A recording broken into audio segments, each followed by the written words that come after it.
और लेने के बाद भी आपका सबसे इंपॉर्टेंट होना चाहिए फेस लॉक काम कर रहा है कि नहीं कर रहा है, आई क्लाउड काम कर रहा है कि नहीं कर रहा है। क्योंकि अगर ये सारी चीज़ें नहीं चलेंगे और अगर जेल ब्रेक किया होगा, आई क्लाउड लॉक होगा, तो आप बैंकिंग वाले ऐप भी नहीं चला पाओगे। पता ही नहीं चलेगा कि आपके आईफोन पे जो पार्ट्स हैं वो ओरिजिनल है कि नहीं, या कोई उसमें नकली पार्ट्स डाल के तो नहीं बेच रहा।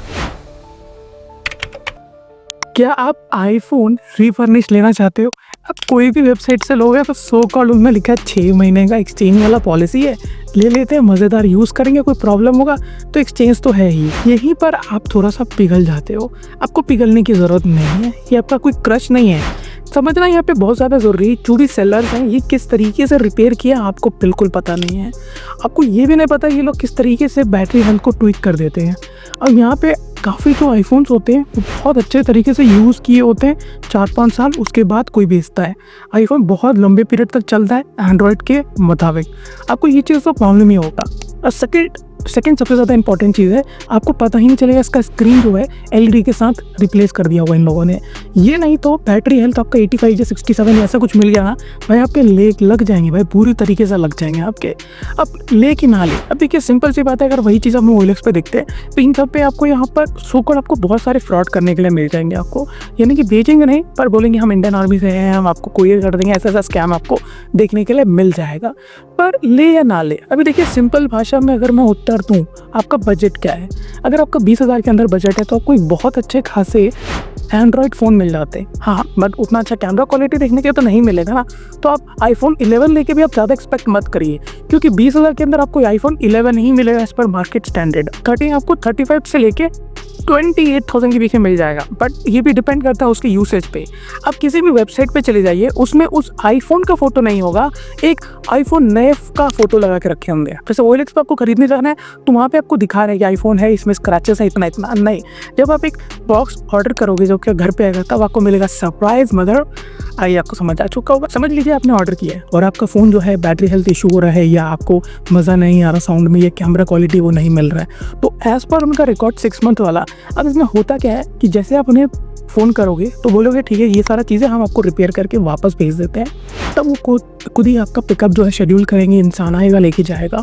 अब इस चीज़ में ये चलता है एक लंबा ड्यूरेशन, एक लूप होल में फंस जाओगे, क्योंकि वहाँ से वो रिपेयर होके आएगा, वो भी बहुत छोटे से चीज़ों को लेके।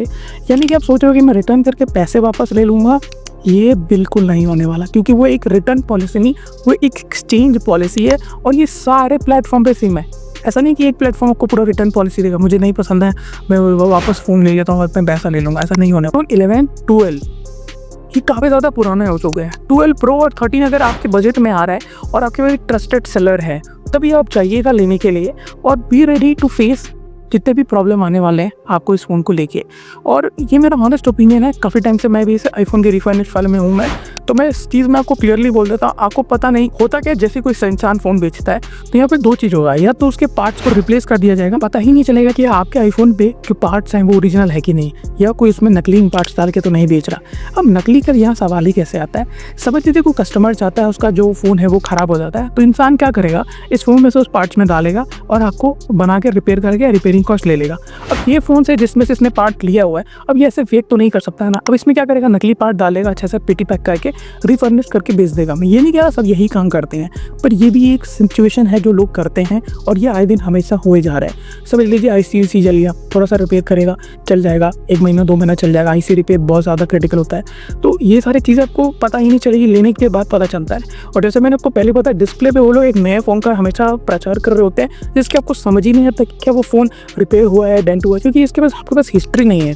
सेकंड सबसे इंपॉर्टेंट चीज़, काफ़ी रिफर्निश्ड फ़ोन जो होते हैं वो चोरी के होते हैं, उसमें आपको जेल ब्रेक किया जाता है या iCloud लॉक होता है, तो ये चीज़ें आपको पता ही नहीं चली, आने के बाद पता चलेगा ये सारी चीज़ें होते हैं। इसलिए बोला एक ट्रस्टेड सेलर के साथ ही जाना। देखिए मैं खिलाफ नहीं हूँ पूरा रिफर्निश्ड का, अच्छा चीज़ भी है गलत चीज़ भी है, पर ये आपके ऊपर डिपेंड करता है आप किस सेलर से ले रहे हो। चलिए सारी चीज़ें आने के बाद बैटरी हेल्थ चेक कर लीजिए, 85 के नीचे है तो मत रखो, वापस उसे एक्सचेंज में भेज दो। और हो सके तो कोई नेक्स्ट वर्जन उन्हीं से बोलोगे ना कि मेरे को समझ लीजिए आपने आईफोन 12 लिया है और आपको पसंद नहीं है, जेल ब्रेक करके मिला है या उसका बैटरी इशू है, तो आप सीधा बोलना कि हम आपको एक्स्ट्रा पैसा दे देते हैं, आप हमें आईफोन 13 दे दीजिए, जो 3-4 हज़ार बढ़कर वो लोग आपसे लेंगे। तो go for a trusted seller.